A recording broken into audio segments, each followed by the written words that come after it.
Welcome back into the studio for the second edition of This Week in CAA Football presented by Geico. Bobby Broyles joined by Tim McDonald. Hope many of you had a safe and happy Labor Day weekend. Tim, I know you were glued to multiple screens on opening weekend, weren't you? Yes, sir.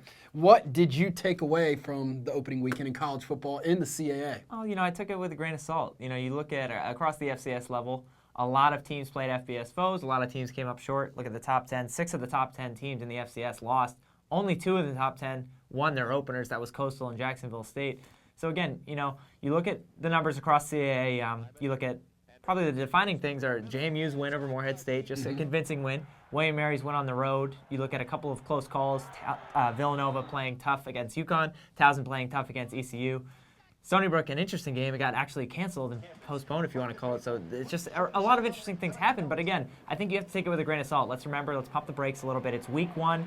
It's the first game of the season. It doesn't define any team. This isn't the defining moment of the year. There's still a lot of football left to be played. So anyone worried out there, I was a little bit worried. I was a little bit angry for a little bit. But you know what? Then I realized, Bob, it's only week 2. We got a lot of ball left. Exactly. So as we head into week 2, after a heavy dose of FBS games in week 1, all 9 of this Saturday's games are against FCS opponents. That's the way I like it. So there you go, go. Including the first league matchup of the season when Rhode Island visits Albany on the American Sports Network and CA.TV. Ooh, double dose there, the American and CA.TV. Yeah. So you're saying if I'm sitting at home, I got many ways to watch it. Many ways. Exactly. Well, can't miss it. We talked about big implications. Last year Albany went to Rhode and won that game. That was a conference opener as well. I like it. This is kind of like high risk, high reward.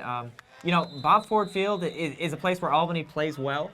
We know it's going to be a tough game because both offenses just struggled last week. Rhode just really couldn't find any emphasis on offense last week. We saw, Paul Miraz start at quarterback for Rhode and he struggled a little bit, but he looks like he's going to be the starter.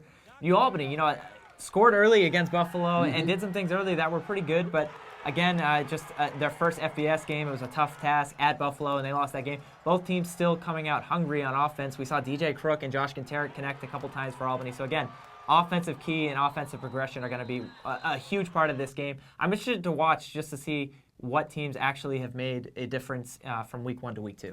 At 4, JMU looks to keep the steam rolling following its impressive Week 1 performance as the Dukes host Lehigh out of the Patriot League on CA.TV. Yep, all Vad Lee does was just, flip the page and say, hey, 2015, what's up? He was Vad ready. Lee came out of this one over 100 yards rushing, just put up the offensive numbers, 3 touchdowns passing.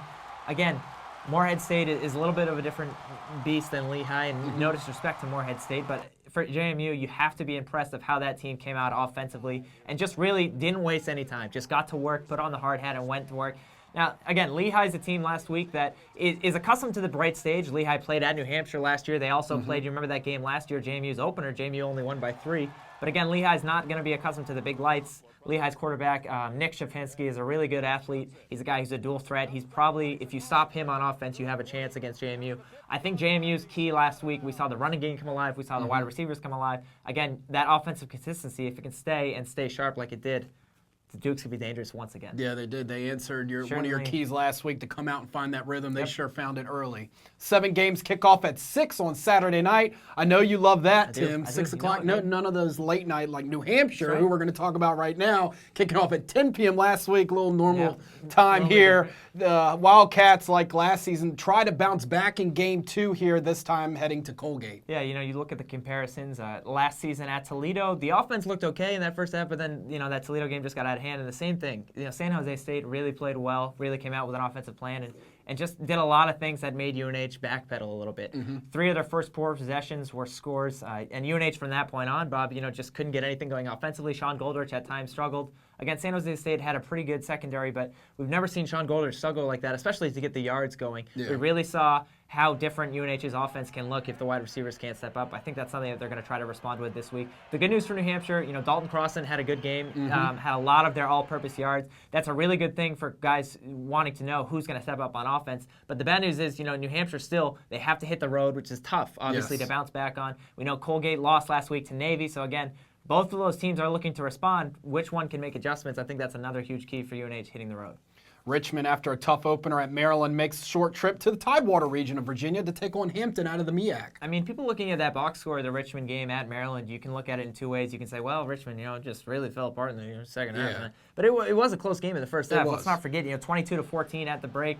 We saw really for the first time Kyle Lauletta, that's really his first game action that you could say as a starter. Didn't play too bad. Threw for 220 yards. His favorite target was Brian Brown. Richmond, I think, just defensively got a little bit beat up, and in that second half, things just started to pile on.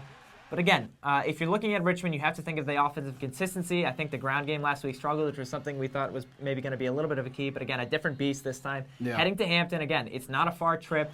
Interestingly, though, Hampton's quarterback, David Watford, played at Virginia. Yes, he did. Last week, he threw for 5 touchdowns, 4 to the same receiver.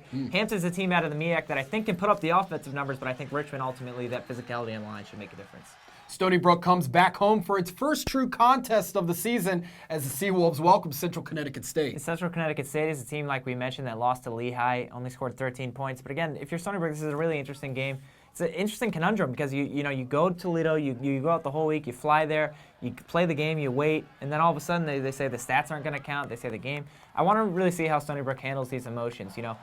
We saw Connor Bodnarski actually play well in that game. Stony Brook led early 7-0, and when they suspended the game, or whatever you want to call it, canceled the game, it was 16-7. So it's not like Stony Brook was out of that contest at all.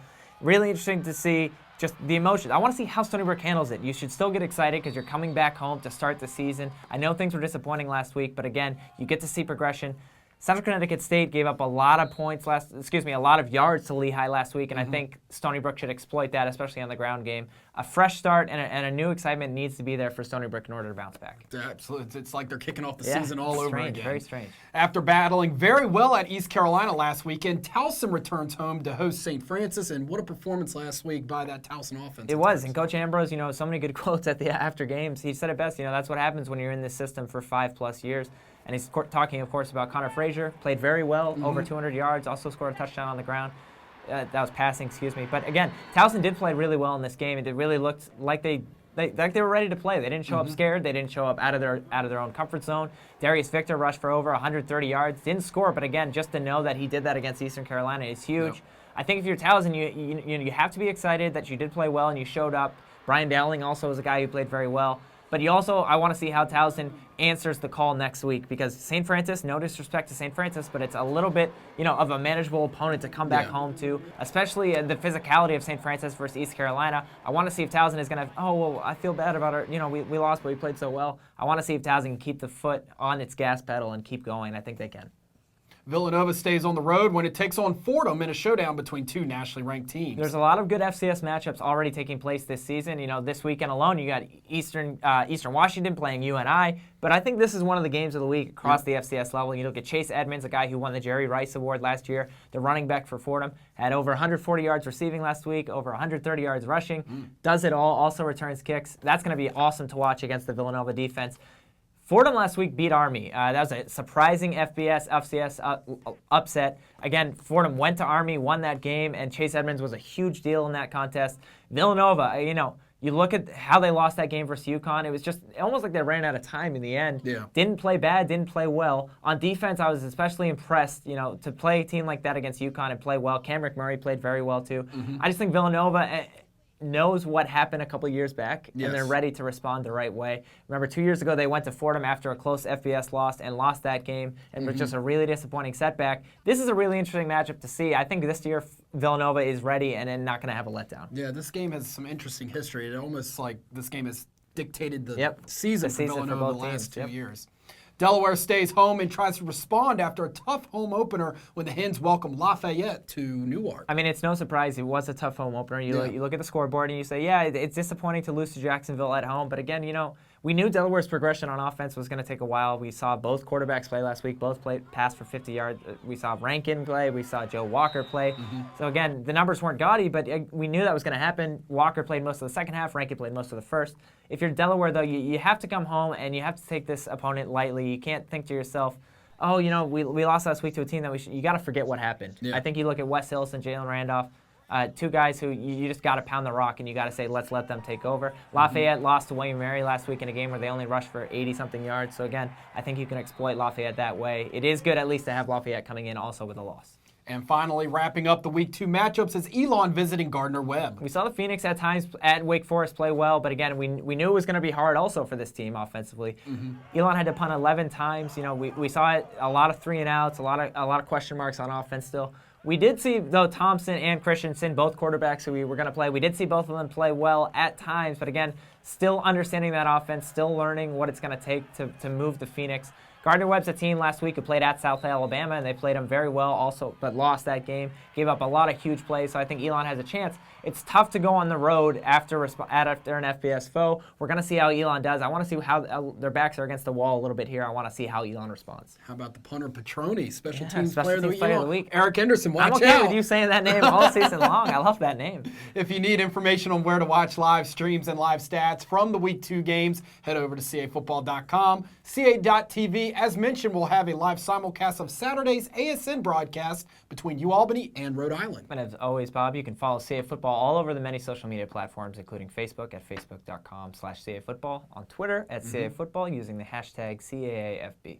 It was a difficult Week 1 for CA Football, and I'm ready to see a little bounce back here in Week 2, especially since a lot of FCS opponents. I'm glad to hear you say that. Let's not forget too, Maine and William and Mary are both idle this week and both play FBS opponents in Week 3. It's a good time to change the page right now if you're CA Football. Absolutely. Well, we'll see you again right here next week. Enjoy the game Saturday.